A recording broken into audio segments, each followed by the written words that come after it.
We should take in my brother's kid. One day, my husband suddenly said that he would take over their child. He didn't even bother asking for my opinion. I'm reaching my limit with his increasingly arrogant behavior. I have to do something about this situation for the sake of my daughter and myself. My name is Carrie. I've been married to Scott for 5 years, and we've been together for 7. We have a lovely daughter named Tracy. She is 3 years old and has just started preschool. Life is simple, but peaceful and happy. I wouldn't trade my life with Scott and Tracy for anything. Then one day, Scott's brother Daniel got divorced. Daniel and his wife had a 4-year-old son named Bobby, and Daniel took custody. But it seems taking care of the kid was harder than he thought. Soon after the divorce, Daniel left a note and disappeared, leaving Bobby at their parents' house. Scott and I were called to his parents' house for a family meeting. The first thing his dad said was, Scott, Carrie, could you please take care of Bobby? I couldn't believe my ears. Wait, you want us to take care of Bobby? We're getting old and it's getting tough for us. You already have Tracy, right? What's one more kid? That's a bit much. Scott's parents have high blood pressure and frequent doctor visits. His mom even had a stroke before, so I knew they weren't in the best of health. I know it's hard for both father-in-law and mother-in-law, but we have Tracy, and taking on another child is just too much.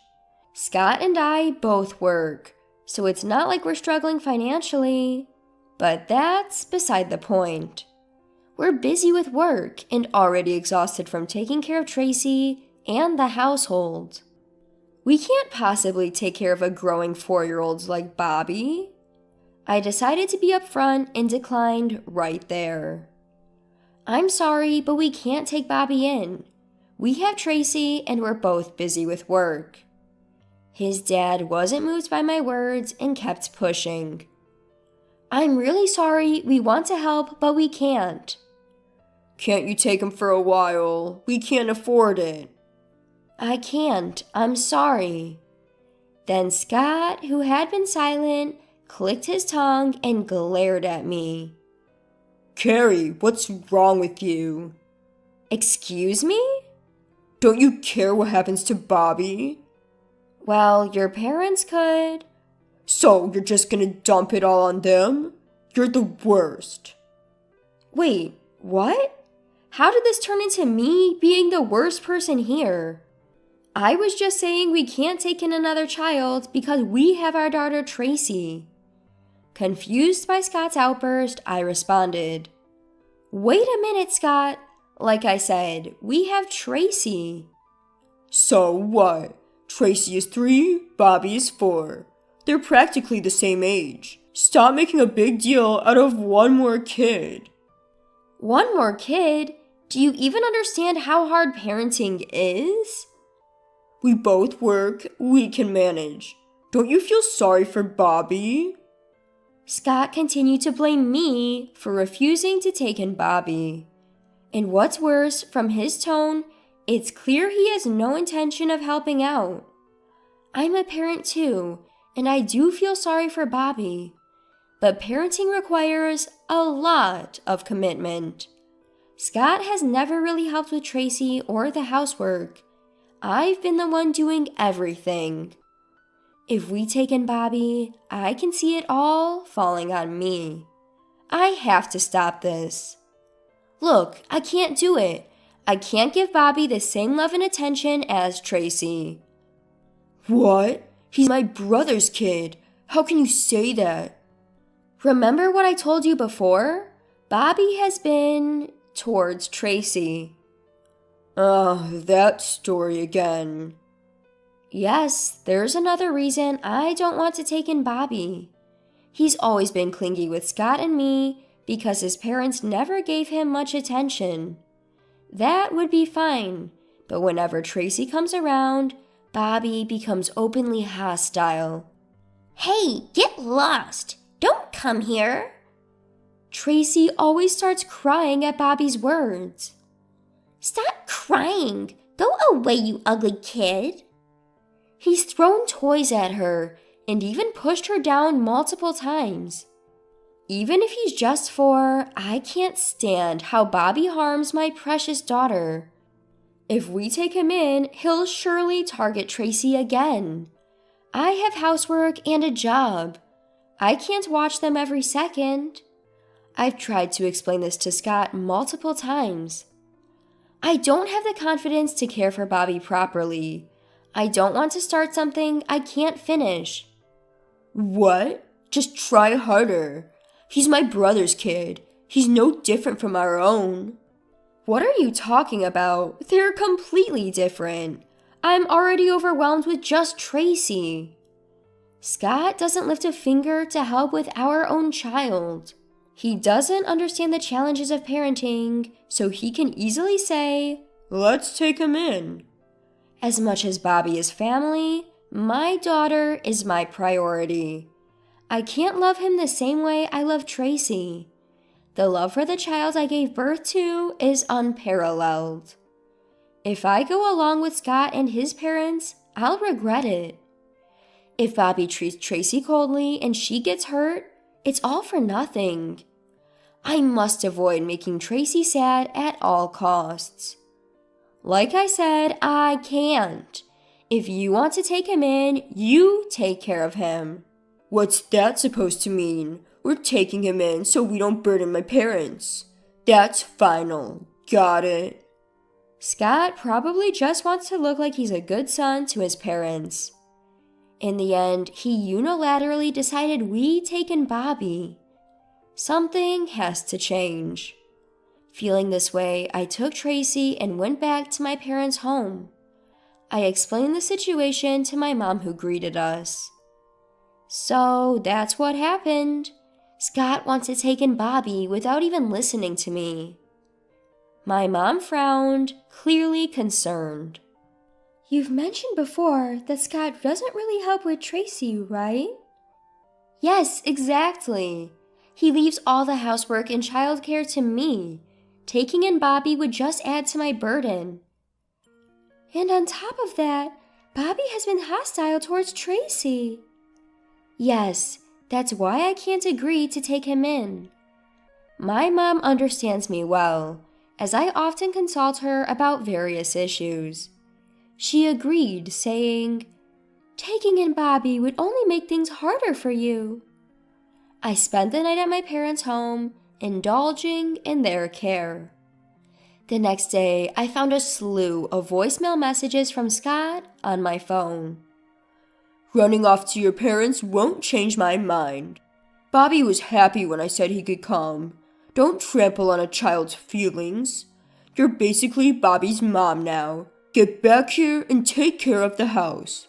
His unreasonable demands left me more stunned than angry. Ignoring his messages, I turned off my phone. Scott, reaching his limit, showed up at my parents' home. I can't keep running away. I decided to have a face-to-face conversation with Scott. We asked my parents to leave the room, creating a space for just the two of us. As soon as we were alone, Scott started yelling at me. Hey, apologize to me right now. What? What do you mean, what? Running off to your parents and neglecting the housework for 2 days? Apologize? Why should I? It's absurd that he expects me to do all the housework when we both work. Annoyed by his selfishness, I responded calmly. Do you still not understand why I went back to my parents? It's because you're not listening to me. What? I never thought you'd be so cold. Don't you feel sorry for Bobby? Scott, catching his breath, continued. Bobby is my brother's son. Then let me ask you, you don't even take care of Tracy. Do you really think you can handle Bobby too? Whenever. It'll work out. Bobby is older than Tracy. He can take care of himself. He might even be easier to handle. That's not the point. Bobby pushed Tracy before and couldn't even say sorry. He's not well disciplined. How can you say he'd be easier to handle? I can't do it. You're so stubborn. Scott sighed, looked at me, and said something unbelievable. Listen, you're my wife, and a wife is supposed to obey her husband. That means if I say we're taking care of Bobby, you have a duty to follow. Are you serious? I asked. Of course I am. You just need to listen to me. We're taking Bobby in. End of discussion. Scott slammed the table and glared at me. That was the last straw. I looked him straight in the eyes and said, "Can you stop? Why do I have to obey you just because I'm your wife? I'm not your personal servant, you know." What are you even talking about? The one saying incomprehensible things here is you, Scott. Bobby is just a relative to me right now. If we divorce, he'll be nothing. Do you get that? Wait, what? Scott was clearly shaken by the mention of divorce. Divorce? Why are you bringing that up now? We're not getting a divorce. Why do you get to decide that? That's up to me, isn't it? Don't tell me you think I could never dislike you, because I'm already fed up. You're joking, right? Do I look like I'm joking? I can't take Bobby in, emotionally or otherwise. It's just not possible. Scott finally seemed to grasp the gravity of my refusal. Still, he tried to maintain his composure and said, Stop it. If we divorce, you're the one who's going to suffer. Suffer? How? You'll be a single mom. Can you raise Tracy on your own? I don't see why not. What? Scott was dumbfounded by my unexpected answer. Regardless of him, I continued. I've been silent about this because of your pride, but I actually earn more than you. I have more than enough to raise Tracy on my own. That can't be. Plus, if we divorce, I'll move back to my parents' home.